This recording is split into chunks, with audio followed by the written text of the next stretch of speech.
Sam Ekstrom here, ZoneCoverage.com. Just got out of the Vikings' first rookie camp practice and a few impressions here for you. The Vikings practiced this morning with a walkthrough and then we're in pads this afternoon. Got to see all the rookies, the draft picks, undrafted free agents, and a number of tryout players to fill out the roster. Number one, Mike Zimmer spoke this morning, still said that his eyes, not in good shape, had 2 surgeries a little bit earlier in April. And he said something along the lines of, he doesn't know when his eyes are going to be better. There was talk of a surgery in June at some point where it would be solidified, but it sounds like he's had a couple unexpected operations that have set him back a little bit. That's still a lingering problem for Mike Zimmer, who's now had upwards of half a dozen surgeries. We heard from Pat Elflein, the new Vikings interior lineman. He still said the Vikings are starting him out at center.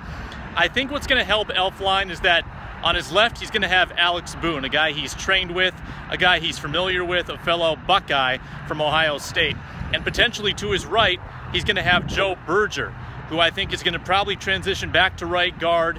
Elflein will have a guy who knows the center position in Joe Berger playing on his other side. So he's got good people around him, and he said there's definitely a learning curve, learning to communicate and learning the playbook here at the professional level versus Ohio State. And Elflein showed a few jitters in his first practice. He had a bad exchange with the Illinois quarterback Wes Lunt in the opening practice. A couple of winners and losers from the practice. I thought that Ben Gedeon was excellent. A lot of Vikings fans got on the Vikings for taking Gedeon maybe a little earlier than they thought he deserved, but Gedeon was very physical, showed great quick twitch. There was a particular drill which was one-on-one with running backs running 5-yard routes, outbreaking to the sideline against a linebacker. Now that drill favors the offense because of all the open space, but I saw Gedeon break up 3 of 4 passes. He was very, very good in tight spaces, awfully impressed. One winner that turned into a loser was Mitch Mathews. Mathews is an undrafted free agent out of BYU, 26 years old, got some experience last year on practice squads. Vikings signed him back in March, I believe it was. Mathews, 6'6", 215. Has a lot of physical gifts that I think makes him a weapon in the red zone, and he had a good start to the practice. Then he made a stumbling acrobatic catch on the sideline and tweaked his ankle, and then he sat out for a while, did not return.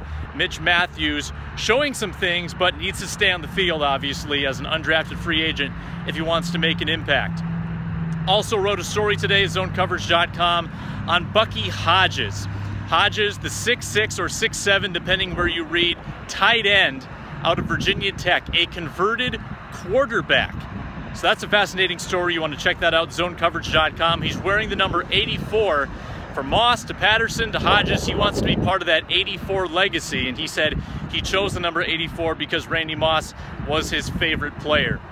Hodges not short on confidence, not short on skill either. He's got great acceleration, I think, for a guy his size. And when he runs, he kind of looks like Larry Fitzgerald a little bit. Might be a strange comparison, but the way he moves his arms and legs, he's got that kind of giddy up to his step, a lot like Larry Fitz. One other takeaway today, special teams had some issues, and it made me appreciate Marcus Sherrills a lot because we take for granted, I think, what he brings to the punt return game. I saw Rodney Adams and Stacy Coley trying to return punts, not having great success. I saw Rodney Adams almost fall on his face twice in a row trying to hold on to a couple punts.